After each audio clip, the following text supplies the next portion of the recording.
नीति शास्त्र विषयक हमारे आज के व्याख्यान का विषय है यूनानी नैतिक चिंतन परंपरा में सुकरात के नैतिक चिंतन का स्वरूप एवं उसकी महत्ता।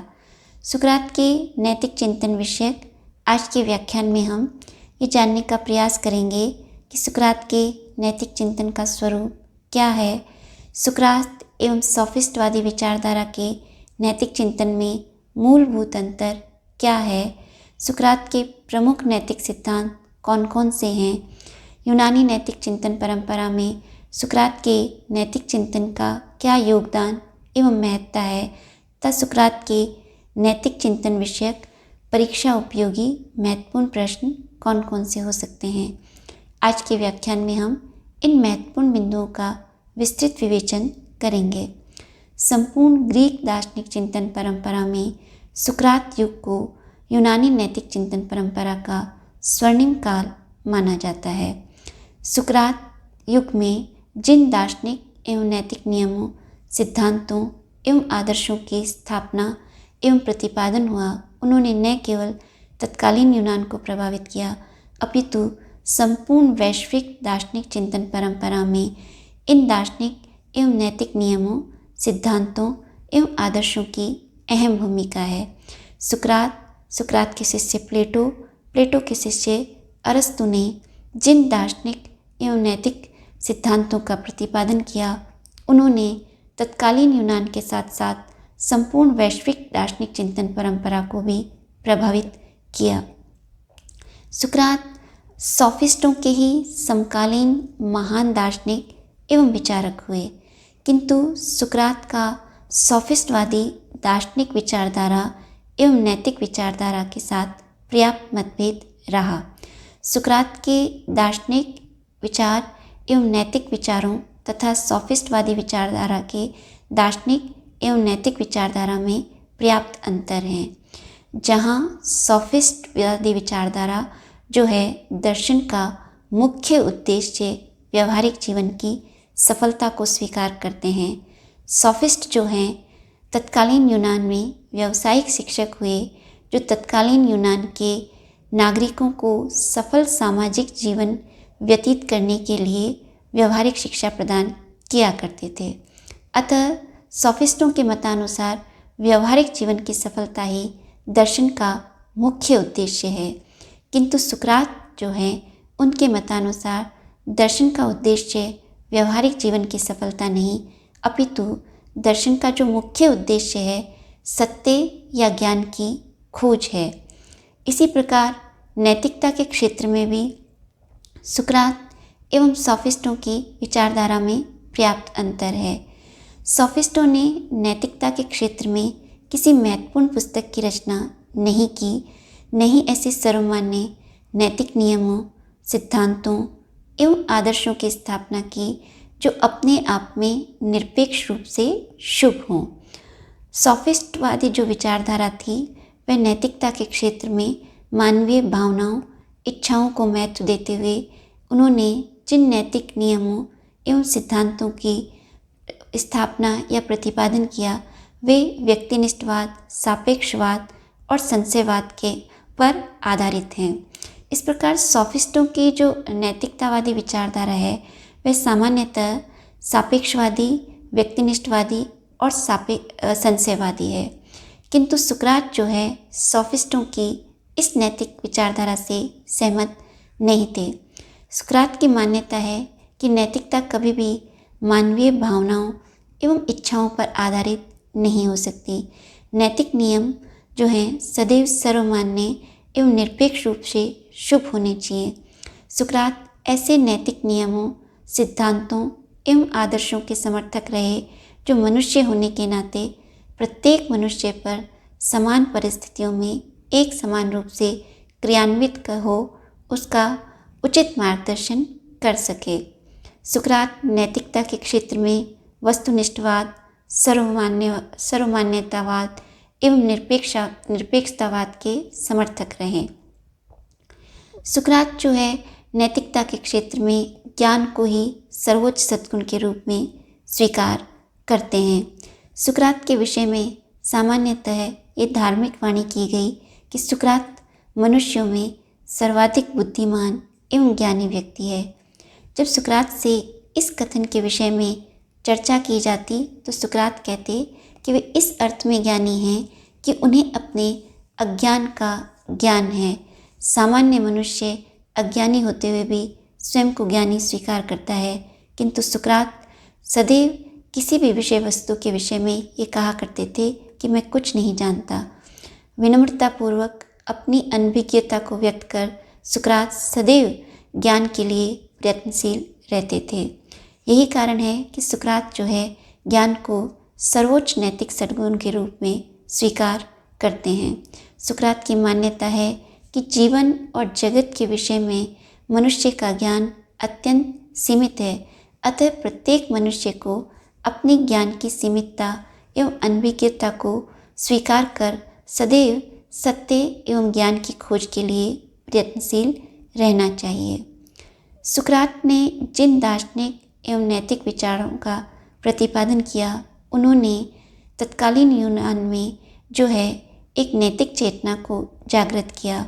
तत्कालीन यूनान में सामाजिक, धार्मिक एवं राजनीतिक क्षेत्र में विभिन्न मत प्रचलित थे और इन विभिन्न मतों में परस्पर संघर्ष हुआ करते थे। सुकरात जो है सामाजिकता, धार्मिकता एवं नैतिकता के क्षेत्र में सर्वमान्य नैतिक नियमों, सिद्धांतों एवं आदर्शों का समर्थन करते थे। सुकरात की दार्शनिक एवं वैचारिक क्रांति के परिणाम स्वरूप जब युवाओं में नैतिक चेतना जागृत होकर वे तत्कालीन यूनान की जो सामाजिक, धार्मिक और राजनीतिक नियम थे उनका विरोध करने लगे, तो सुकरात के जो विरोधी थे उन्होंने सुकरात पर 3 आरोप लगाए। सुकरात पर तत्कालीन यूनान के प्रशासन ने इन 3 आरोपों को निर्धारित किया। ये 3 आरोप इस प्रकार हैं कि सुकरात जो हैं यूनान के राष्ट्रीय देवताओं की उपेक्षा कर रहे हैं।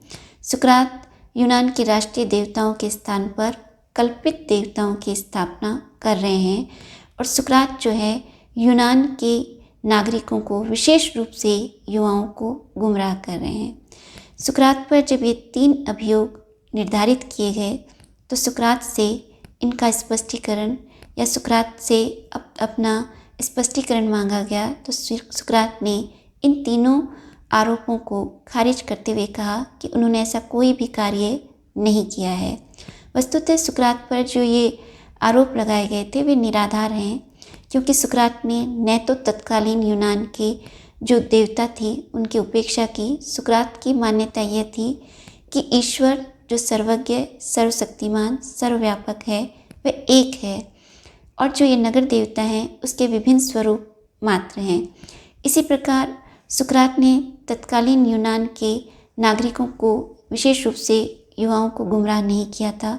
सुकरात जो है सामाजिक, राजनीतिक, धार्मिक एवं नैतिकता के क्षेत्र में सर्वमान्य सिद्धांतों एवं आदर्शों के समर्थक रहे और वे इन्हीं आदर्शों और सिद्धांतों के द्वारा युवाओं को प्रेरित कर रहे थे।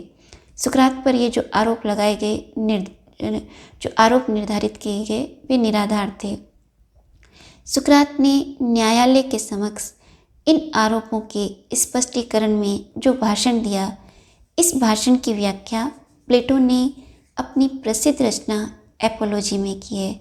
सुकरात अपने भाषण में कहते हैं कि हे एथेंस वासियों, मैं आपका आदर, सम्मान एवं आपसे स्नेह करता हूँ, किंतु आज मैं आपकी आज्ञा मानने की अपेक्षा मैं ईश्वरीय आज्ञा को स्वीकार करूँगा। मुझ में जब तक जीवन शक्ति है मैं दार्शनिक उपदेश देता रहूँगा और उनके अनुरूप आचरण करता रहूँगा। आत्मा अमर है, शरीर जो है आत्मा के लिए बंधन स्वरूप है। जो मनुष्य इस जीवन में नैतिक जीवन व्यतीत करता है उसके लिए परलोक में कोई भय नहीं है। अब वियोग का समय आ गया है, हम अपने अपने पथ की ओर अग्रसर होंगे, मैं मृत्यु की ओर और आप जीवन की ओर। इनमें से कौन सा श्रेष्ठ है, इसका निर्धारण तो ईश्वर ही कर सकता है। इस प्रकार जब सुकरात को मृत्युदंड की सजा दी गई तो सुकरात ने अपने इस भाषण के माध्यम से अपने जो विचार हैं उनको व्यक्त किया। सुकरात का संपूर्ण जीवन, सुकरात के दार्शनिक एवं उन नैतिक नियमों का सुकरात ने अपने संपूर्ण जीवन में पालन किया जिनका वो उपदेश देते रहे। सुकरात ने मृत्युदंड से पलायन करने की अपेक्षा मृत्युदंड को स्वीकार किया। जब सुकरात के लिए मृत्युदंड निर्धारित किया गया तो सुकरात के शिष्य अत्यंत व्यथित हुए और वे सुकरात से आग्रह करने लगे कि सुकरात इस मृत्युदंड से पलायन कर जाए, क्योंकि सुकरात के शिष्यों की ये मान्यता थी कि सुकरात जैसे महान विचारक का उदय सदियों में हुआ करता है। सुकरात के जीवन की सुरक्षा संपूर्ण यूनान के लिए हितकारी थी। अतः सुकरात के शिष्यों ने जो है उन्हें इस मृत्युदंड से पलायन करने का आग्रह किया, किंतु सुकरात ने सहजतापूर्वक इसे अस्वीकार करते हुए कहा कि जिन नैतिक नियमों एवं दार्शनिक सिद्धांतों का मैंने अपने जीवन में पालन किया या जिनका आचरण किया, उनके विपरीत में आचरण नहीं कर सकता और इस मृत्युदंड से मैं पलायन नहीं करना चाहता। सुकरात ने कहा कि मृत्यु से भयभीत होने की कोई आवश्यकता नहीं है, क्योंकि ये शरीर जो है इस आत्मा के लिए बंधन स्वरूप है और जो मनुष्य अपने जीवन में नैतिक जीवन के अनुरूप आचरण करता है उसके लिए परलोक में कोई भय नहीं है, अपितु उसके लिए परलोक में आनंद ही है। इस प्रकार सुकरात अपने शिष्यों के मृत्यु के प्रति भय का निराकरण करते हुए सहजतापूर्वक सुकरात ने विषपान कर लिया। सुकरात के विषपान के साथ ही सुकरात की देह का अंत हो गया, किंतु सुकरात ने जिस दार्शनिक एवं वैचारिक क्रांति को जन्म दिया उसने तत्कालीन यूनान में अरस्तु और प्लेटो जैसे महान शिष्यों का उदय हुआ और इस काल में जिन दार्शनिक एवं नैतिक नियमों, सिद्धांतों एवं आदर्शों की स्थापना हुई, उन्होंने न केवल तत्कालीन यूनान को अपितु संपूर्ण वैश्विक चिंतन परंपरा में इन दार्शनिक एवं नैतिक नियमों एवं सिद्धांतों की अहम भूमिका रही और संपूर्ण पाश्चात्य दार्शनिक चिंतन परंपरा सुकरात, प्लेटो और अरस्तु के विचारों से निरंतर प्रभावित होती रही। नैतिकता के क्षेत्र में सुकरात की मान्यता यह थी कि नैतिकता के दृष्टिकोण से सर्वोच्च सद्गुण जो है वह ज्ञान है।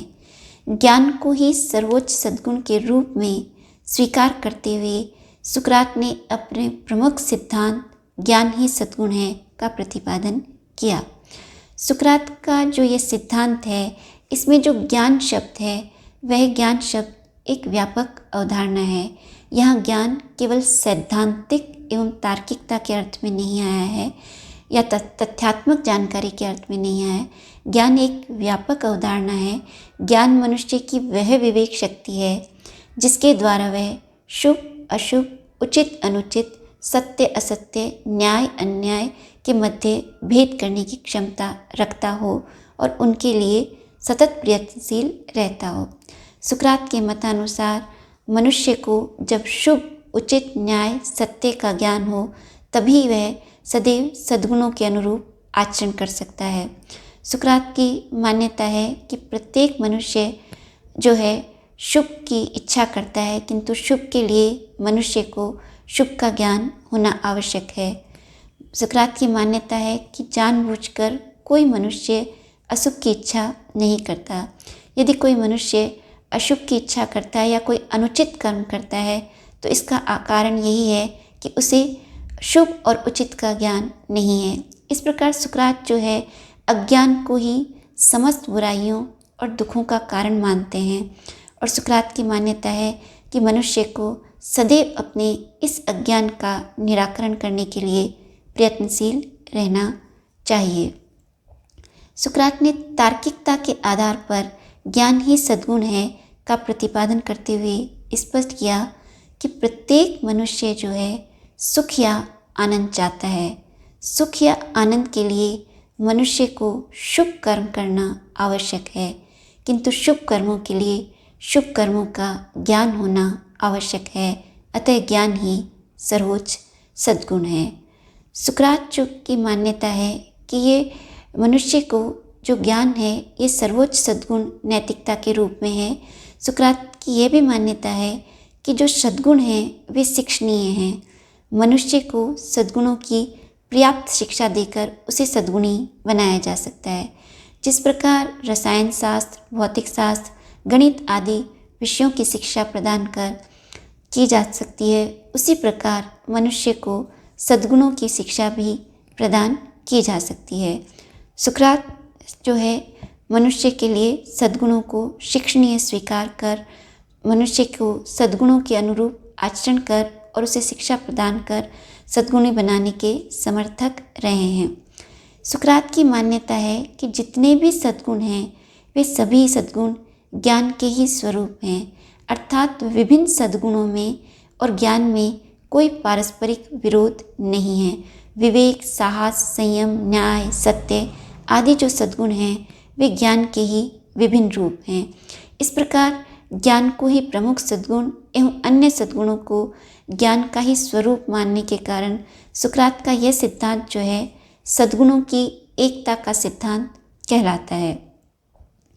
सुकरात के इस नैतिक चिंतन से ये स्पष्ट है कि सुकरात जो है ज्ञान को सर्वोच्च सद्गुण के रूप में स्वीकार करते हैं।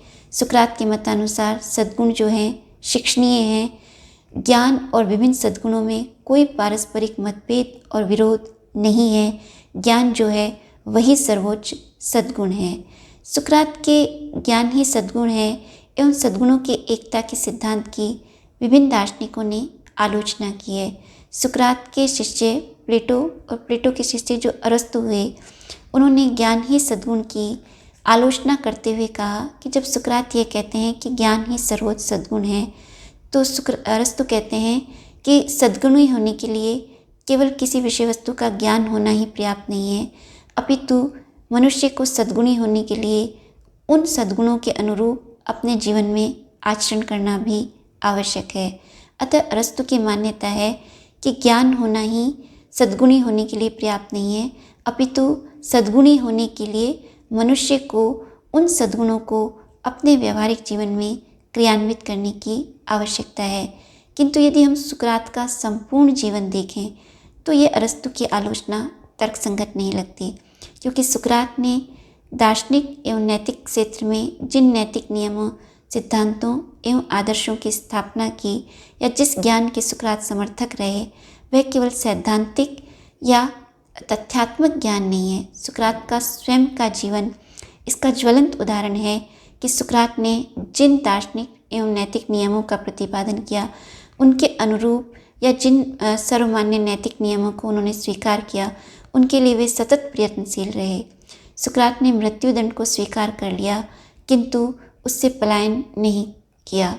इस प्रकार जब सुकरात ये कहते हैं कि ज्ञान ही सद्गुण है, तो यहाँ ज्ञान जो है तथ्यात्मक एवं केवल सैद्धांतिक जानकारी नहीं है, अपितु ज्ञान एक व्यापक अवधारणा है जो मनुष्य को उचित अनुचित, शुभ अशुभ, सत्य असत्य, न्याय अन्याय के मध्य भेद करने की क्षमता प्रदान कर उसके अनुरूप आचरण करने के लिए प्रेरित करती है।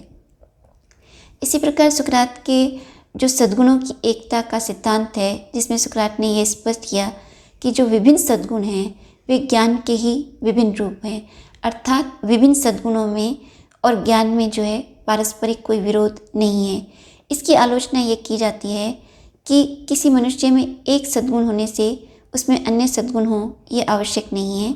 जैसे कोई मनुष्य साहसी होते हुए भी अन्यायी हो सकता है, किंतु यहाँ ये स्पष्ट करना आवश्यक है कि साहसी और जो अन्यायी है, साहसी व्यक्ति अन्यायी हो सकता है, क्योंकि साहसी जो है, साहसवान होना एक सामान्य सद्गुण है। किंतु जब सुकरात ज्ञान की बात करते हैं तो ज्ञान एक सामान्य सद्गुण नहीं है।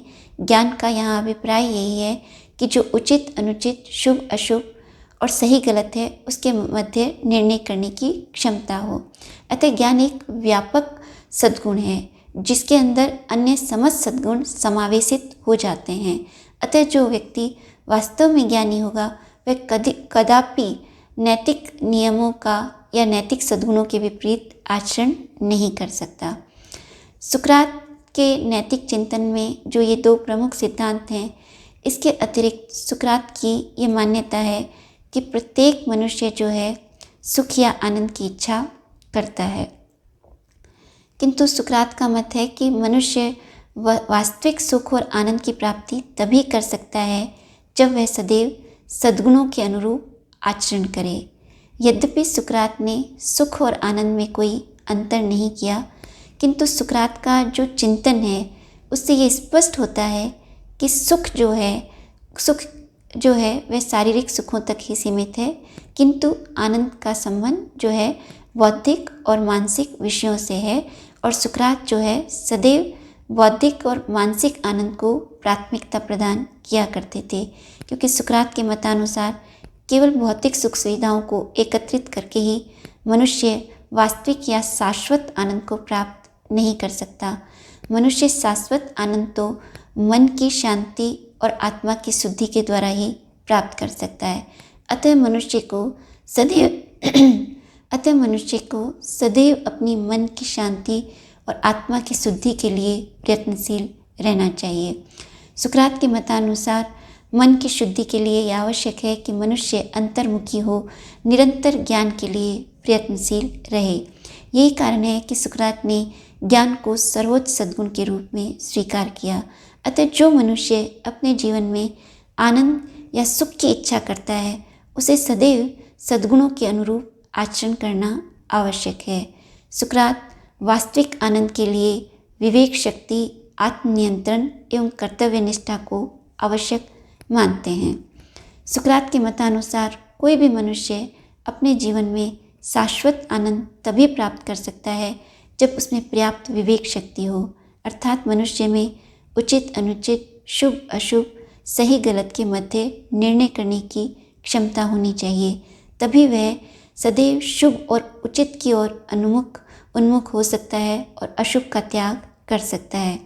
इसी प्रकार सुकरात के मतानुसार मनुष्य के जीवन में वास्तविक आनंद के लिए आवश्यक है कि उसे अपनी भावनाओं, इच्छाओं और वासनाओं पर पर्याप्त नियंत्रण करने के लिए उसमें क्षमता होनी चाहिए, अर्थात मनुष्य में संयम या आत्मनियंत्रण होना चाहिए, जिसके द्वारा वह अपनी भावनाओं, इच्छाओं और वासनाओं पर उचित नियंत्रण कर सके।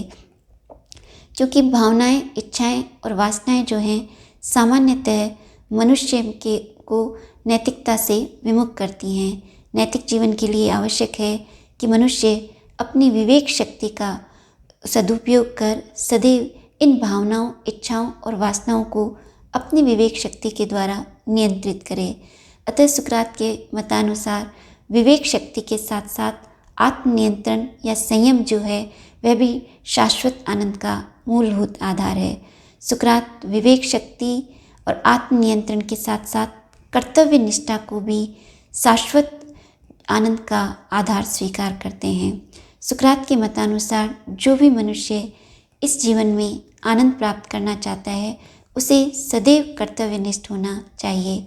सुकरात का स्वयं का जीवन इसका उदाहरण है कि सुकरात ने सदैव अपने कर्तव्यों का पालन कर यूनान में अपने दार्शनिक एवं नैतिक नियमों एवं सिद्धांतों के लिए वे सदैव प्रयत्नशील रहे और जिन दार्शनिक एवं नैतिक नियमों, सिद्धांतों का उन्होंने समर्थन किया उन्होंने अपने व्यवहारिक जीवन में भी क्रियान्वित किया। सुकरात ने जो उन पर मृत्युदंड का आरोप लगाया उसको स्वीकार किया, किंतु उससे पलायन करना उन्होंने जो है स्वीकार नहीं किया, क्योंकि सुकरात के मतानुसार सच्ची नैतिकता इसी में है कि मनुष्य जिन नैतिक नियमों, सिद्धांतों एवं आदर्शों को जो सर्वमान्य हों उनके अनुरूप जब आचरण करे तभी वास्तव में मनुष्य नैतिक हो सकता है। इस प्रकार सुकरात ने विवेक शक्ति, आत्मनियंत्रण, कर्तव्य निष्ठा और सद्गुणों के माध्यम से मनुष्य के जीवन में शाश्वत आनंद की व्याख्या की है।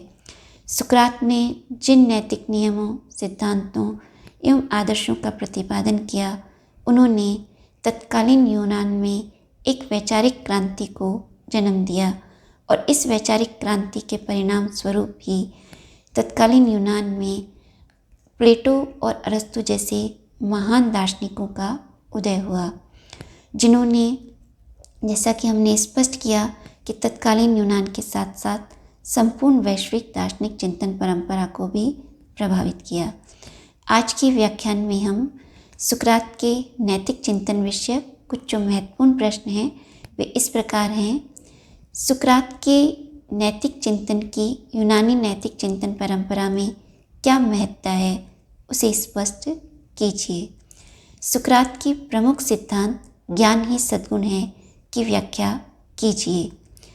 सद्गुणों की एकता के सिद्धांत से आप क्या समझते हैं उसकी व्याख्या कीजिए। सुकरात ज्ञान को सर्वोच्च सद्गुण के रूप में क्यों स्वीकार करते हैं, इस विषय में अपना मत स्पष्ट कीजिए।